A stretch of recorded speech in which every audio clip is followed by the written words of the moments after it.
রয়েছে। আসসালামু আলাইকুম, সবাইকে শুভেচ্ছা। গতকালকে একটি ভিডিওতে বলেছিলাম যে বাংলাদেশের স্কোয়াড এবং বাংলাদেশ আজকে কেমন করবে সেই বিষয়ে, এবং আশা করেছিলাম বাংলাদেশ জিতবে। ইনশাআল্লাহ সকলের দোয়া ভালোবাসায় বাংলাদেশ আজকে প্রথম খেলায় 1 ওভার বাকি রেখেই 2 উইকেটে শ্রীলঙ্কাকে হারিয়েছে। তো আজকে প্রথমে টসে জিতে বাংলাদেশ ফিল্ডিং করার সিদ্ধান্ত নেয় এবং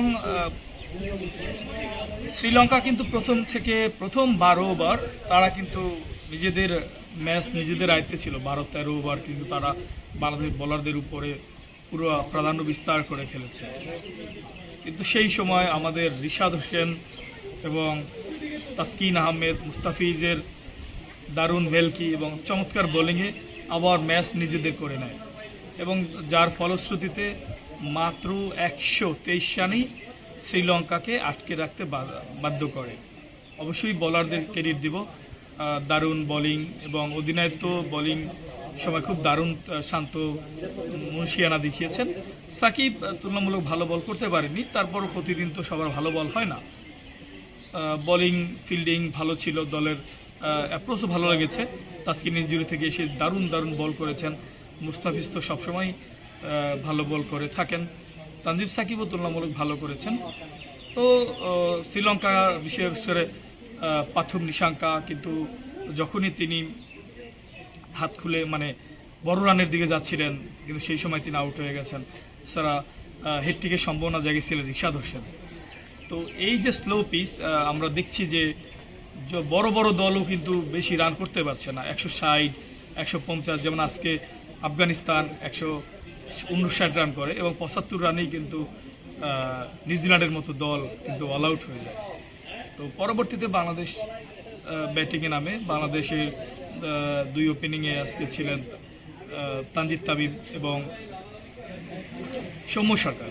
সৌম্য প্রথম বলে কিন্তু পরাস্ত এবং তিনি দ্বিতীয় বলে আউট হয়ে গেছেন, যেটা খুবই দুঃখজনক এবং আউট হওয়ার ভঙ্গিটা ছিল খুবই দৃষ্টকটু। এতদিন ক্রিকেট খেলে এবং এই বিশ্বকাপের মতো মঞ্চে এই আউট মানায় না।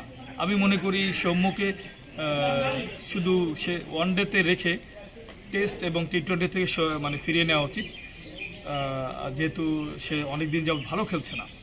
এবং হয়তো পরের ম্যাচেই তিনি টিম ম্যানেজমেন্ট হয়তো তার জায়গায় হয়তো একজন এক্সট্রা বোলার শেখ মেহেদিকেও খেলাতে পারে, অথবা জাকির আলী অনেককেও মিডল অর্ডারে খেলাতে পারে। সেক্ষেত্রে লিটন ওপেন করবে। আজকে লিটনের ব্যাটিং নিয়ে কথা বলবো। তিনি 38 বলে 36 রান করেছেন। এটা অসাধারণ ব্যাট, কারণ উইকেটের সাথে একজনের তো টিকে থাকতে হয়, সবাই তো হাত খুলে মারবে না। ব্যাটিং এই যে ম্যাচের কন্ডিশন অনুযায়ী দারুণ ব্যাটিং করেছেন। তানজিদ তামিমও হতাশ করেছেন, সেভাবে ভালো খেলতে পারেননি। নুয়ান তুষারাকে এভাবে যেভাবে মারতে গিয়েছিলেন। আমাদের অধিনায়ক শান্ত বেশ কয়েক ম্যাচ যাবৎ কিন্তু অফ ফর্মে রয়েছেন। অধিনায়ক হিসেবে সামনে থেকে নেতৃত্ব দেওয়ার যে গুণাবলী ব্যাটিংয়ে, সেটি কিন্তু তিনি পারেননি। এই জায়গায়ও তিনি ব্যর্থ। এরপরে যদি আমি বলি, আমাদের টপ 5-এ যিনি ব্যাটিংয়ে নেমেছেন তৌহিদ হৃদয়, অসাধারণ। তিনি যে হাসারাঙ্গাকে পরপর 3টি ছক্কা মেরেছেন। তো যে কথা বলছিলাম যে আপনার ওই যে 3-6-এর পরে ম্যাচের গতি প্রকৃতি ঘুরে যায় এবং তৌহিদ হৃদয় 3-3টে ছক্কা তিনি মেরেছেন। বর্তমান বিশ্বের অন্যতম সেরা লেগ স্পিনার হাসারাঙ্গা এবং বিশ্বের সেরা অলরাউন্ডার বর্তমানে। এবং তিনি চতুর্থ বলে ছক্কা মারতে গিয়ে তিনি আউট হয়ে যান, কিন্তু ম্যাচটা কিন্তু অনেকটা বের করে দিয়ে যান। তো এরপরে ক্রিজে আছেন সাকিবও আজকে হতাশ করেছেন। দলের প্রয়োজনীয় মুহূর্তে যেভাবে আউট হয়েছেন সেটি দৃষ্টিকটু। তিনি দলের সবচেয়ে সিনিয়র প্লেয়ার, বাংলাদেশের সবথেকে অভিজ্ঞ খেলোয়াড়, দলের সেরা খেলোয়াড়। তার কাছ থেকে দল আরও ভালো কিছু আশা করে।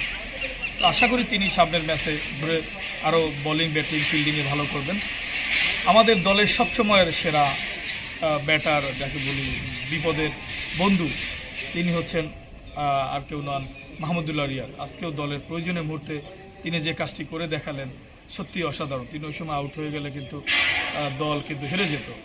তিনি ম্যাচ জিতিয়ে খেলা তারপর মাঠ ছেড়েছেন। ব্যাটিংয়ে অন্যান্য যারা আমাদের নিজের স্টাইলে খেলতে গিয়ে আউট হয়েছেন, আমাদের রিশাদ রিশাদ মূলত স্পিনার।